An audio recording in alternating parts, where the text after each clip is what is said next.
Greetings. As I was driving this morning, I noticed how many people were taking the advantage of this beautiful day to exercise. I saw people walking, running, biking, and canoeing. Have you ever stopped to think about how many kinds of people God sends to cross your path and how many kinds of needs they represent? Whether they are neighbors, strangers in a store, or on a street, family members, or those you know through the church prayer chain, the opportunity is always there.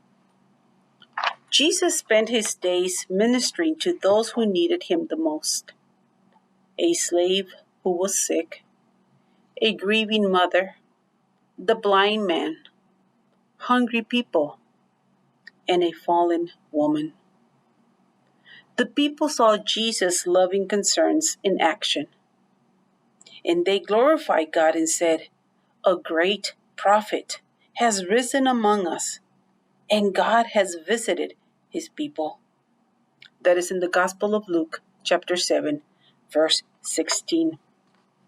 Our world is full of needy people who are hurting physically, mentally, and spiritually. Many come to us seeking solution, healing, and hope. Our response should be to passionately reach out with compassion and touch those who are in need of the love of Christ with the love of Christ that is in us.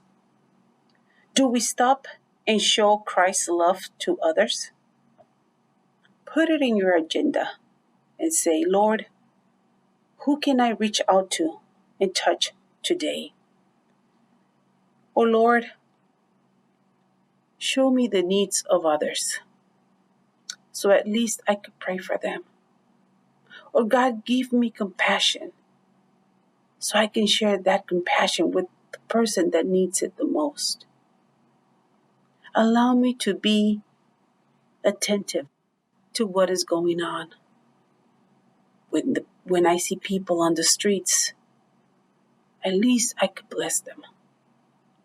1 Peter 4:7-10 says, "The end of all things is at hand.